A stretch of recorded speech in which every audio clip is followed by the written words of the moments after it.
So we're back, and again, if I didn't mention it, we're doing a part 2 of this lesson here. My chair is starting to, my cushion is starting to slip out. We're doing part 2 of this lesson, and it's been a day since I noticed on the timestamp on the videos. And then I'm going to upload the whole lesson as a single lesson and replace the half lesson that I have on the Facebook group, and the YouTube will be, in something like 7 or 8 parts or 9 parts, whatever. But I've got some things I want to do today too, so before I head out, that I should do. I have a dozen duck eggs that I want to donate to the Transylvania Christian Ministry.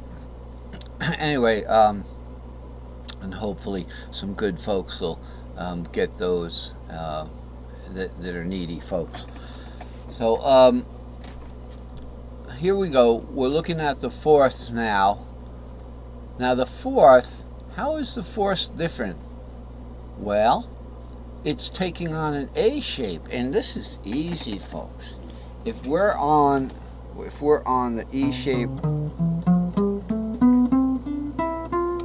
we go to the A shape, okay, then we're going to be pretty much going up 1,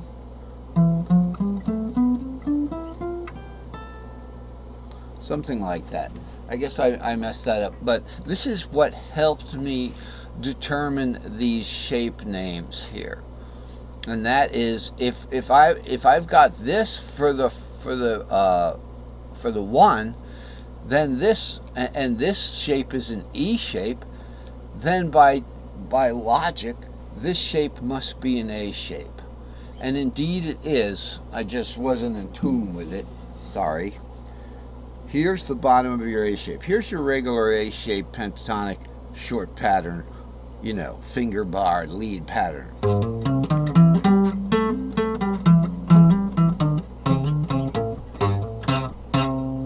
Okay, so that is certainly an A shape. That's the first 4 strings of that A shape we get in the S4L, that when we go to pentatonic, it's easy to see that A shape. Okay, diatonic can get to mush.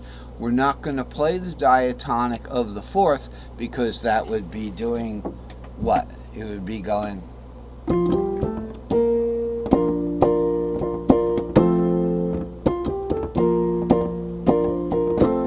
right? So, everybody wants to, play all, some rock and roll songs are like all dominant.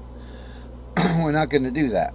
We're going to find a way to make it sound that good, but right now that's not the subject of this lesson. So it's got to be...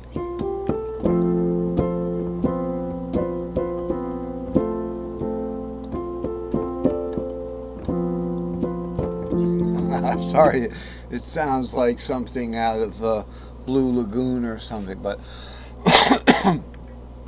so this is going to be the 4th. Now, when we put that on top of the pentatonic for the S3 XL shape, it's going to have to go through the warp.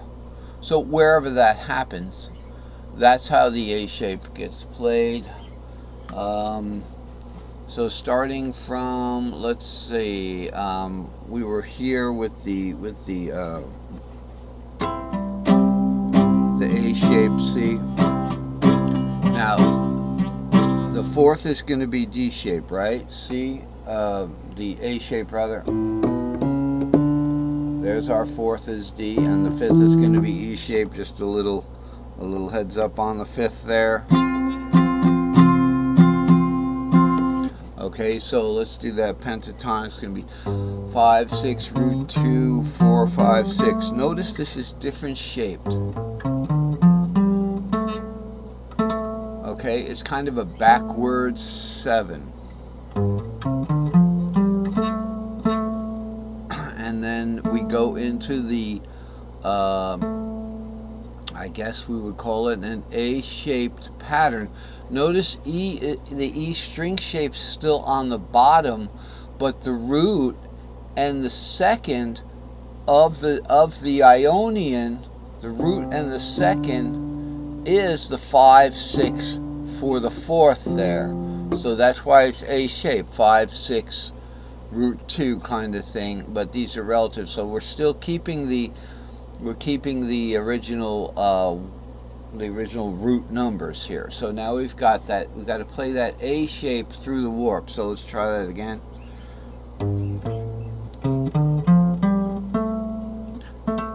Okay, then we're going to go A shape through the warp.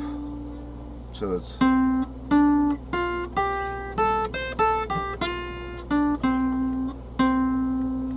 and then we got that backwards 7.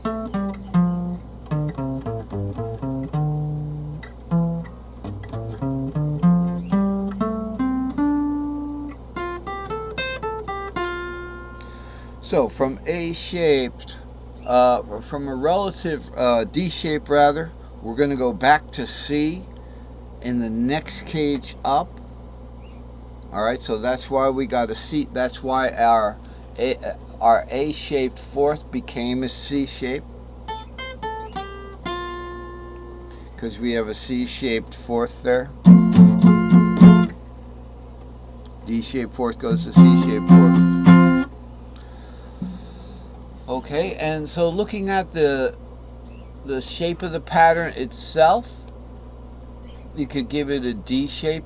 Why? Because you look up here. Oh, I didn't do a separate one for this, but we can use this. I didn't draw it separately, but this is our A shape. And it kind of looks like a sideways 7L here. Weird. A very stubby 7L here. You know, it has that balanced look to it. Down here, we have a different situation where it looks like a backwards 7, and then we'll just skip over here to look at the fifth, looks like a backwards L. So that's the long pattern playing tricks on us. Okay, and just by you know, simple counting, A goes to D shape. That's why I put a D here. I don't want to get too much into that, except know the shape. Once you know the shape and the shape to play, don't worry about those numbers anyway, is what I'm saying. So let's do it in short patterns so I don't get too confused. If I've got an A shape here, I know that's 5/6 root 5/6 root 2, 3/5 6 root, that kind of thing. When I go to the fourth of that A pattern to a D pattern, I'm not counting numbers anymore. I'm doing that pentatonic shape. But now that's that's playing the fourth. Pentatonically we can do that because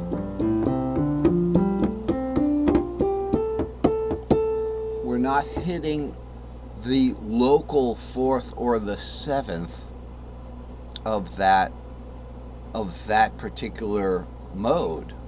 So that mode is staying in the root mode. Okay. Now notice the fourth does hit the fourth of the diatonic of the first, and the fifth hits the seventh of the diatonic of the first. So we're covered there. That's why you can do something like,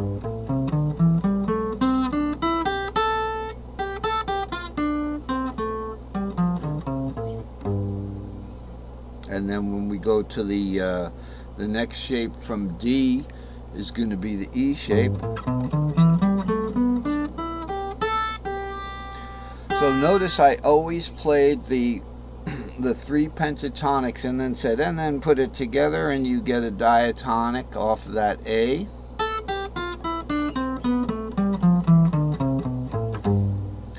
Alright, and that was just an S1A on top, and then an S4L, or an S4E right there. There's your E shape, E, root 2, E, fifth of E is C, augmented fifth. Fifth of C is G shape, 6, 7 root. Why? Because the sixth, the E becomes the sixth in the G shape.